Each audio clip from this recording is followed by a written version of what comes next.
Hello दोस्तों, हम आपके लिए लाए हैं एक बहुत ही रोचक, बहुत ही सुंदर कहानी जिसे आपको सुनकर और पढ़कर बहुत ही ज़्यादा आनंद आने वाला है। दोस्तों, ये कहानी एक ऐसे नाजायज़ संबंध की जिसमें एक प्रेमी ने मिलकर दूसरे प्रेमी का कत्ल कर दिया। विनय, राजेश, सीमा तीनों ने पहले एक बोतल शराब निकालकर 3 पैक बनाए और तीनों साथ-साथ बैठकर शराब पीने लगे। शराब गले से उतरी तो अपना रंग दिखाने लगी।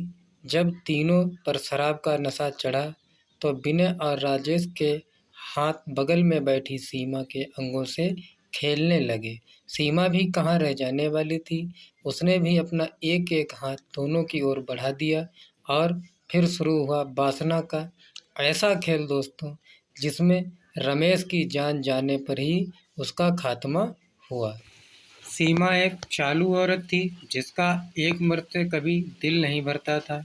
उसे कभी फर्क नहीं पड़ता था कि उसके साथ एक मर्द है या दो मर्दों के साथ उसे ज़्यादा मज़ा आता था। सीमा के कई प्रेमी थे, इन्हीं में से एक था रमेश। सीमा पर अपनी दौलत लुटाता था तो सीमा उस पर अपनी जवानी लुटा रही थी। सीमा के 2 और प्रेमी थे, विनय और राजेश। उनका भी सीमा के यहाँ खूब आना जाना था और दोनों साथ मिलकर सीमा के साथ भरपूर मस्ती करते थे। लेकिन रमेश सीमा पर अपना अधिकार समझता था।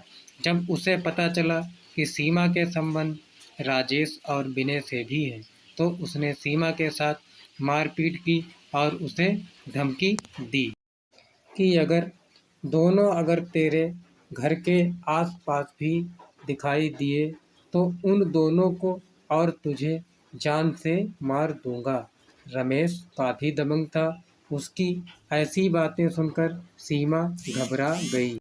लेकिन उसको तो राजेश और विनय के बिना चैन नहीं मिलता था। और जब अगली रात राजेश और विनय उसके घर पर आए तो सीमा को उन्होंने काफ़ी परेशान देखा, जबकि वे दोनों उसके साथ मौज मस्ती करने आए थे।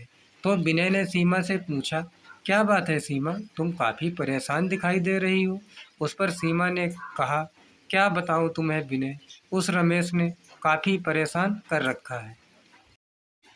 ऐसा क्या कह दिया जिससे तुम इतनी परेशान हो। सीमा बोली, रमेश कहता है कि मैं उसके अलावा किसी से भी संबंध ना रखूं।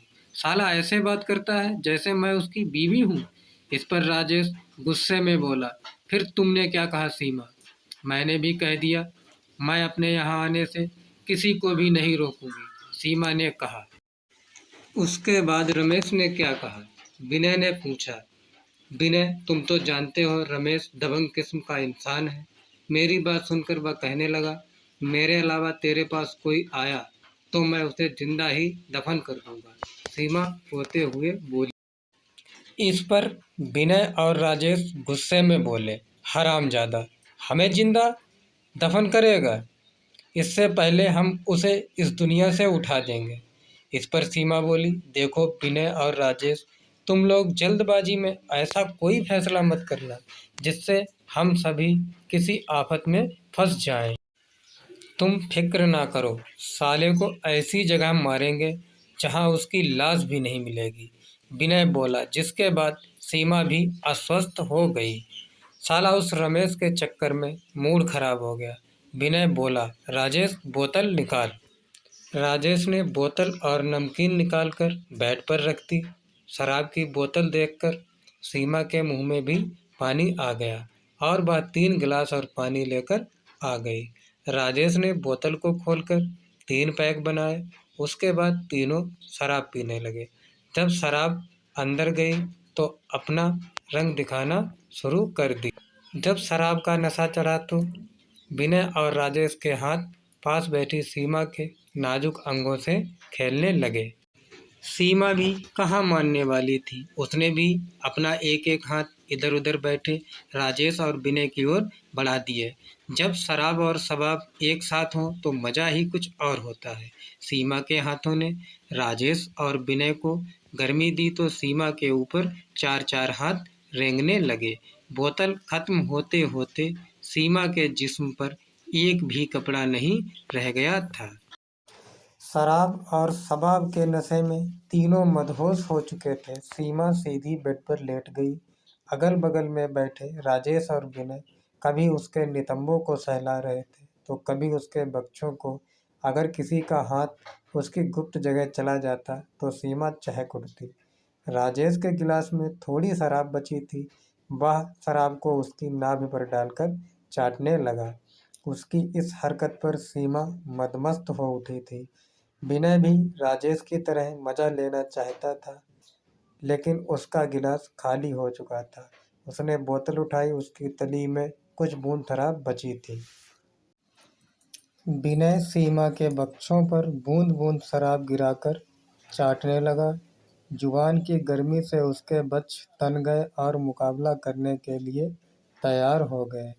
सीमा सिहर उठी। उसने सिसकारी लेने के लिए मुंह खोला तो विनय ने 4-5 बूंद शराब उसके मुंह में डाल दी और उसके मुंह में अपनी जबान डाल दी। सीमा का कमर से ऊपर का हिस्सा विनय के कब्जे में था तो नीचे का राजेश के कब्जे में था। जब तीनों को लगा कि अब अपने आप को रोक नहीं पाएंगे तो अपने अपने रास्ते ढूंढने लगे। राजेश तो सही रास्ते पर था, लेकिन विनय ने गलत रास्ता पकड़ लिया। राजेश तो तुरंत समा गया, लेकिन विनय को थोड़ी देर लगी। सीमा को भी आनंद आ रहा था, इसलिए उसने गलत रास्ते का भी विरोध नहीं किया। अपने अपने रास्ते पर राजेश और विनय तेजी से दौड़ रहे थे। सीमा उनका पूरा साथ दे रही थी। थोड़ी देर बाद दोनों ने अपना रास्ता बदल लिया।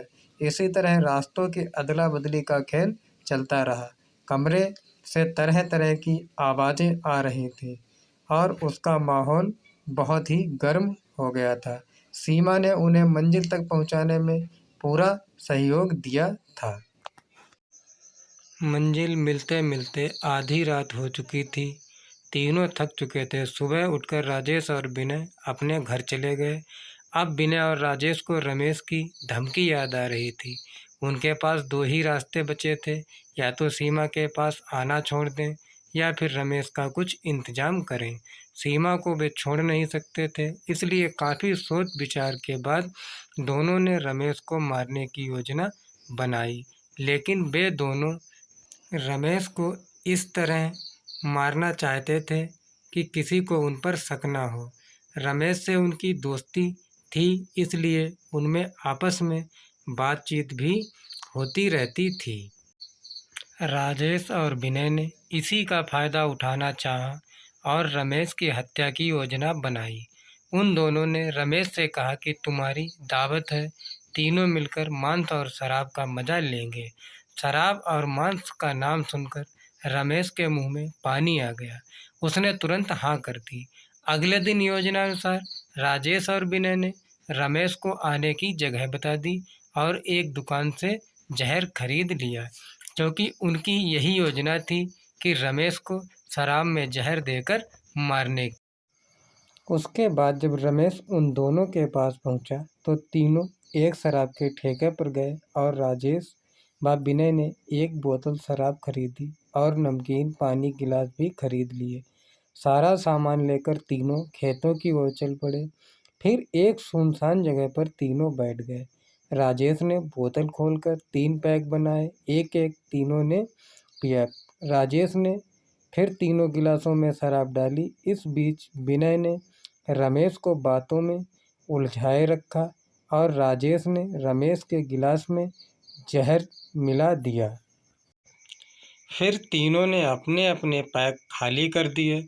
रमेश को क्या पता था कि जो पैक वो पी रहा है वो इसकी ज़िंदगी का आखिरी पैक होने वाला है। कुछ देर बाद जहर ने अपना असर दिखाना शुरू कर दिया तो रमेश बुरी तरह तड़पने लगा।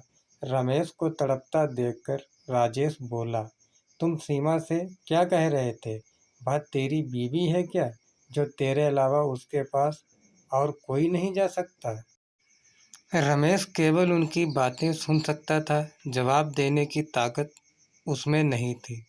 उसके बाद थोड़ी देर में रमेश की सांसों ने उसका साथ छोड़ दिया और वह शांत हो गया।